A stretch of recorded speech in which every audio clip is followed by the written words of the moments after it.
to Reading the List, where we review, discuss, and reimagine popular movie lists objectively. I'm your host, Jeri. And I'm Brad. And on this episode, we'll be exploring number 7 from Jeri's top 20 movies of all time. And her number 7 is The Godfather Part 2. Released in 1974, directed by Francis Ford Coppola, written by Francis Ford Coppola and Mario Puzo, edited by Barry Malkin, Richard Marx, and Peter Zinner, starring Al Pacino, Robert De Niro, John Cazale, Robert Duvall, Diane Keaton, and Talia Shire. So you'll notice that we went from Jeri's number 9 to her number 7 because her number 8 was The Princess Bride, which we covered, and my number 11. So Right. we only have 2 crossovers on this list that are on both of our lists. One is The Princess Bride, and another is a movie that has yet to come. Yeah. That we'll discuss when we get there. So, the early life and career of Vito Corleone in 1920s New York City is portrayed, while his son Michael attempts to expand the family business in Las Vegas, Hollywood, and Cuba during the 1950s. So, I think this movie is kind of high on our list because this is like one of your dad's movies, so you probably saw this a bunch growing up. Yes. And it's also, Italian, so... It's Italian, it's a gang movie. All I love gangster stuff. Yeah. This is about as good as it gets.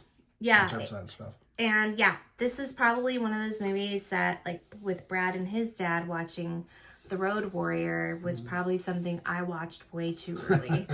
But I remember watching it, at home with him and him explaining to me, like, what was happening and how he didn't admire these people, but he respected what they were doing. And I think he kind of felt that way in his own life, like, loyalty and your family. That's it, So I think that's, that's kind of why he was drawn to it. But he quoted this movie all the time, too. The second one is really my favorite because I like going back and learning how Vito Corleone came to be, like what his background was. He was, it's the immigrant story. Right. And which I think a lot of people can relate to. Yeah. So that was cool. And then we see Michael's descend into this life that his dad was okay with him not wanting, but... Yeah, I mean, it was destined to be Sonny, but, obviously Sonny gets killed, and there's no way that Fredo is going to be able to do this. So the only other option really is Michael. And Michael understands that, and... Yeah.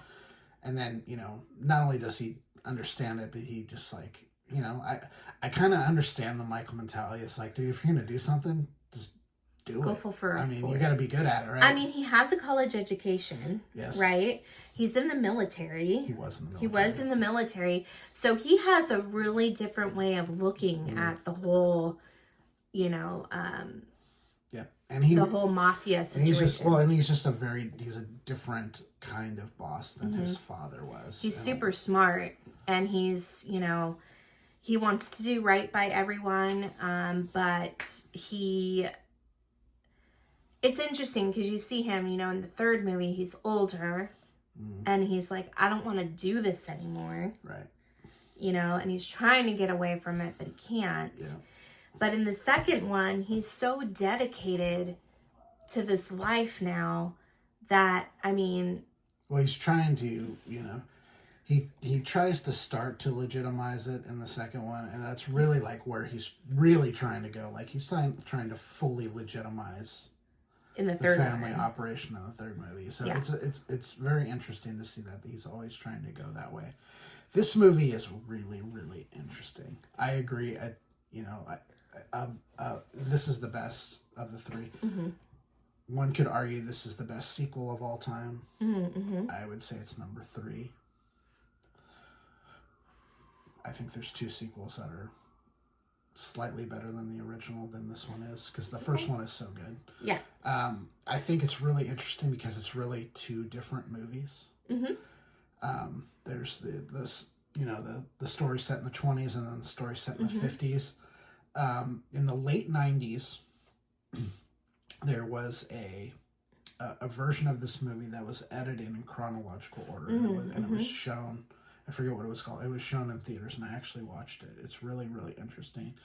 This movie is impacted the most by that decision because half of this movie becomes the first part of the story, and then the other half becomes like the middle, the late middle of the story. Yeah.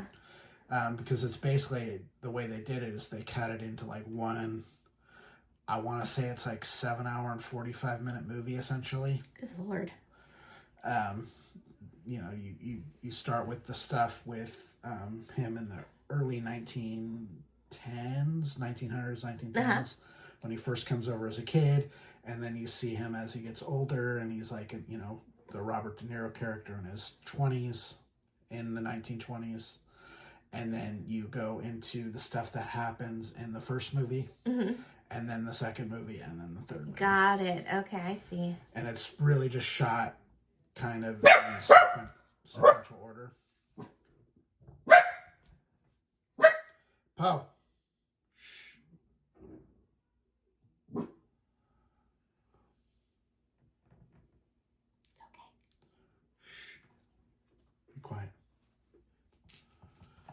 So that was an interesting theatrical experience. There's like intermissions they build in, so you're not like watching the whole thing. Oh, yeah. When I was in Tahoe in November, I watched all 3 of these movies. Wow. They were all on TV. And now the third one is called Coda, The Godfather, The Death of Michael Corleone. Really? Yeah, they changed the name of it. I don't know, it's not called Godfather 3 anymore. That's dumb. It's weird. They don't really change anything about it, so it's like whatever. Weird. Okay. This movie is really interesting because this is like 1974 is kind of the apex of Francis Ford Coppola's career. So you could argue in 1974 the most powerful person in Hollywood was Francis Ford Coppola. And you could almost say, like, even at that point, he had the most successful career in movies. So the 70s he was a big deal. So in 1970, he won the Academy Award for Screenplay for Patton. Then you got The Godfather in 1972. In 1974, he was nominated. Godfather 2 was nominated for Best Picture. The Conversation was nominated for Best Picture. He had 2 movies in the same year nominated for Best Picture. One for Godfather 2. He won for Director for Godfather 2. He won for Writing for Godfather 2. It also won for Set Direction. De Niro won for Supporting Actor, and his father and what was the gentleman's name? They won for the score. So it was a really big year for him. And then you have, at the tail end of it, you also have Apocalypse Now, which is kind of where his career kind of goes off the cliff because he kind of loses his freaking mind. Yeah. And it was really expensive to make, and it took a really long time to get there. And also, that movie was coming out at the time when, the independent movement of the 70s. So, like, basically, like, in the late 60s, all of these major studios were failing. And all of these young auteur filmmakers, Coppola, Scorsese, all these guys from this generation were coming up, and they had a great deal of power and a great deal of say in what they were going to make. And they made some really, really interesting stuff. But towards the end of it, things kind of got off the rails in terms of budgets and, grandiose ideas and things like that. And the movie industry was starting to change, which was kind of, because of, Jaws in 1975 and then Star Wars in 1977. The movie experience was changing a little bit, and some of these guys kind of got left behind a little bit. But Coppola also was instrumental in getting American Graffiti made. I believe he's the executive producer on that movie. He's George Lucas's mentor. It was an American Zoetrope movie, which was their studio. He was a larger than life figure, and at this time he couldn't have been any larger. I mean, he was the toast of the town. This young guy in his, late 20s, I think, at that point, late 20s, early 30s, and he was on top of the world. Well, I mean, look at also Al Pacino, Robert De Niro. They were all huge at that time as well. Everyone in this cast is amazing. Yeah. You've got Al Pacino, Robert De Niro, John Cazale, who had a very, unfortunately, short career and short life, but every movie he was ever in was nominated for Best Picture. Yeah. Every single one. Yeah. He was an amazing actor. Robert Duvall, Diane Keaton's great. Talia Shire's great. And then, you've got all the bit players in these movies too, and then apparently every Coppola has a part in this movie. Young Vito is Coppola's son. I didn't realize that. Oh, really? Yeah, it's Roman. Okay. Sophia's on the boat somewhere. Okay. Going over. I didn't realize that. The thing that tripped me out is I didn't realize Tommy Lasorda was in this movie. He's like one of the army officers at the end. Oh, wow. When they've got what's his name, and he's in witness protection, basically, on the army base. Oh, yeah. When Robert Duvall basically goes to him and is you gotta take yourself out. We're gonna take care of your family, but you gotta go. Yeah. You understand how this goes, and the whole Roman thing that great speech that he has about that. But I guess one of those army officers is Tommy Lasorda. I was today years old when I saw that, when I was looking stuff up for this movie. Yeah, it's really good. It's shot. There's parts in Cuba. There's parts in Vegas. It's just a really. I mean, what can you say about it? It's the #1 movie on the AFI's greatest movies of all time. 1 or 2. It's up there. Or is it #1? That's on It's not #1. It's usually Citizen Kane's usually #1. Okay, but it's up there. It's definitely in the top 5. So, yeah, and also fun fact is I remember watching this movie as I got older, because I've seen it before. But as I got older, I'm like, hey, Robert De Niro is hot in this movie. He was. He looked good. He was wearing a wife beater the whole time. And he just looked really sexy in this whole movie. So, who thought? She likes her gangsters. I do. And so she married an office dweeb. Yeah. Good for you. I gotta play it safe,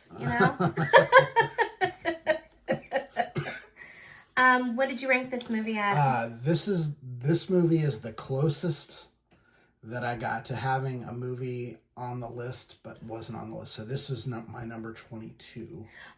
So it's just this is an honorable mention type of movie. Okay. So it just missed being on the list. I gave it an 85.4.